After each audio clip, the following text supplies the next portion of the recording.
Yeyo reka nongere nguhe ikaze nanone kuri Joshua TV Rwa. Hehe, amakuru mashya kipe ya Bugesera yahagaritse umutoza w'abanyezamu Ndayishimiye Eric Bakame n'uwongera abakinyi imbaraga Petro Otema mbere yo kwakira Rayon Sport ku wa gatandatu saa 9 kuri stade ya Bugesera. Imiriro yatangiye kuvuza ubuhuha mu karere ka Bugesera, cyane cyane ahazwi nk'inyamata kabisa. Ibigenda bivugwa nuko abantu benshi cyane ngo batangiye gushaka uko baza kurarayo iri joro ryo kuwa gatanu kabisa. Hari n'igitaramo gikomeye cyane kigiye kuhabera muri aya masaha y'umugoroba kabisa, aho ingeri nyinshi abava i Kigali ndetse no mu bindi bice bagiye gufana ikipe yabo Rayon Sport kabisa. Bivugwa yuko ino ekipe ya Rayon Sport ikipe ya Bugesera ngo yayiteguye cyane ariko bakakubita agatoki kandi nabo bavuga ati ahantu turi kubona amakosa hose tugiye gukozayo intoki turebe uko bimeze, dore ko batangiye kugeza ku banyezamu kabisa.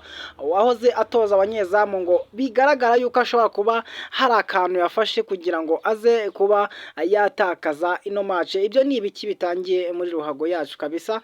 Reka ngubwire ko uyu mukino uzaba isaa 9 kabisa ejo kuri tariki 17 z'ukwezi kwa gatanu, aho Bugesera izaba yacakiranye na ekipe ya Rayon Sport kabisa. Bigenda bivuga ko amakipe yose yiteguye ati nubwo harimo abafite amakarita atukuye batazabasha kuba bahari, ariko bizaba bimeze neza cyane. Reka nkubwire yuko ino ekipe ya Bugesera amaze icyumweru muri camp kabisa. Noneho ngahantu bari bari kurya umureti, ifi, noneho ngo ifi n'inkoko we ni ibisanzwe, ari gufata ifi inkoko kabisa. Nuko bigenda bivuga ko ariko ino ekipe ya Bugesera nk'ibisanzwe ntabwo ibintu bimeze neza. Iramutse itsinzwe uno mukino bigaragare yuko imikino ibiri yabisigaye yahita imanuka mu cyiciro cya kabiri bitagize bidasubiweho. Komeza ukurikire ano makuru ya Joshua TV asohotse nonaha, nta minota irenzeho asohotse.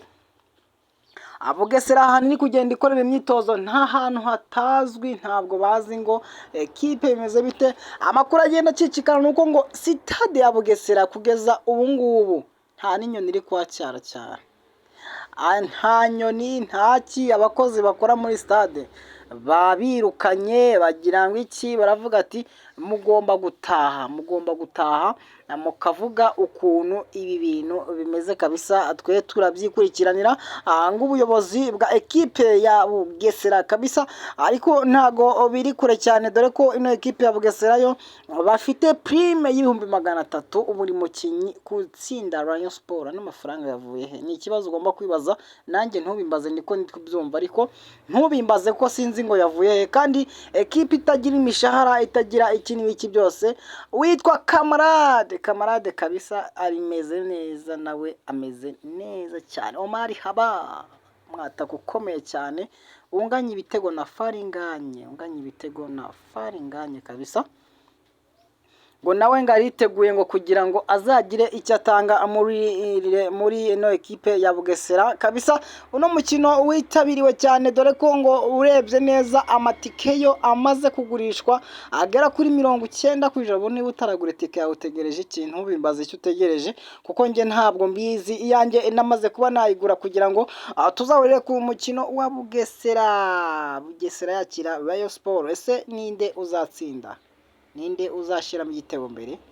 Ninde uzacyura aya manota? Ni ibanga, ni byinshi tutazi kugira ngo tugere no match. Noneho akandi harimo kuvugwa comment nyinshi cyane, bavuga ati ese Rayon Sport mwaretse ngo abo yisonga Patrick akabasifurira ko azi gusifura koko, muramwangira iki?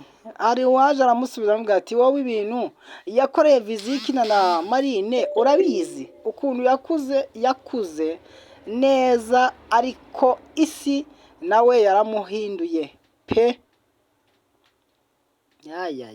ni ibintu biri kugenda bivugwa kabisa. N'uwitwa Ngabo y'Isonga kabisa, abatoza bazasifura ino maco bamaze kugaragara kabisa.